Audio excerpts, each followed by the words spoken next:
తిరుమలలో ఆగమ శాస్త్ర ఉల్లంఘనలను కొనసాగుతూనే ఉన్నాయి. శ్రీవారి ఆలయంపై నుంచి మరోసారి విమానం వెళ్లిన ఘటన చోటు చేసుకుంది.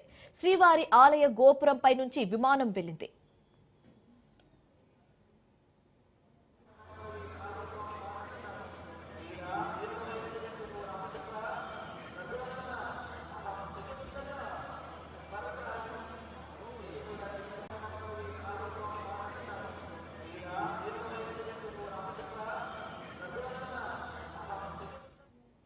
ఆనంద నిలయంపై విమానాలు, హెలికాప్టర్లు వెళ్లడం నిబంధనలకు విరుద్ధం.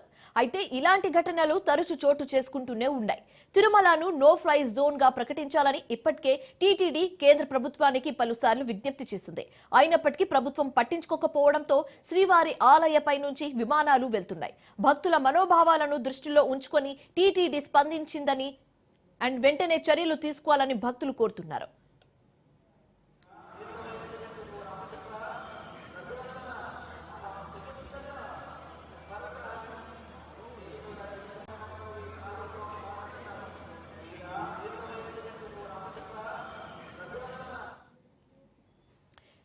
ఇక ఇదే అంశానికి సంబంధించి తాజా సమాచారం మా కరెస్పాండెంట్ సురేష్ ఫోన్ ద్వారా అందిస్తారు.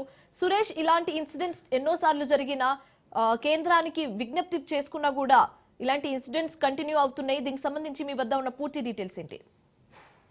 శివాని, ఏదైతే కేంద్ర ప్రభుత్వం కావచ్చు, కేంద్ర విమాన శాఖ కూడా కావచ్చు, భక్తుల మనోభావాలతో ఆడుకుంటున్నాయని చెప్పుకోవాలి. గతంలో కూడా చాలా సార్లు శ్రీవారి ఆలయంపై ఆనంద నిలయం ప్రత్యేకంగా హెలికాప్టర్లు, విమానాలు సంచరించడం ఆగమ శాస్త్ర విరుద్ధం. అయితే దీనికి పూర్తిగా రేణిగుంటలోని అంతర్జాతీయ విమానాశ్రయ ఎయిర్పోర్ట్ ట్రాఫిక్ కంట్రోల్ అధికారులతో కూడా టీటీడీ అధికారులు మాట్లాడారు. గతంలో కూడా కేంద్ర ప్రభుత్వానికి విజ్ఞప్తి చేశారు, నో ఫ్లయింగ్ జోన్ గా ప్రకటించారు. అయినప్పటికీ తరచూ ప్రతి నెలకోసారి కావచ్చు, 15 నెలలకోసారి ఈ విధంగా విమానాలు శ్రీవారి ఆలయం మీద వెళ్లడం పరిపాటిగా మారింది.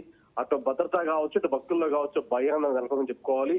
దీని మీద పూర్తి స్థాయిలో కేంద్ర పౌర విమాన శాఖ మంత్రి కూడా స్పందించాలని భక్తులు డిమాండ్ చేస్తున్నారు. మరోవైపు ఈ విమానం ఇండియన్ టైంలో ఎన్ని గంటలకు వెళ్ళింది, ఇటువైపు ఎందుకు వెళ్లాలి అనే అంశంపై రేణిగుంట విమానాశ్రయ అధికారులకి టీటీడీ వివరణ కోరారు. ఆ రకంగా చూసుకుంటే భక్తుల మనోభావాలు ముడిపడిన అంశం కాబట్టి ఆ రకంగా చర్యలు తీసుకోవాలని భక్తులు కోరుతున్నారు. Shivani, thank you Suresh.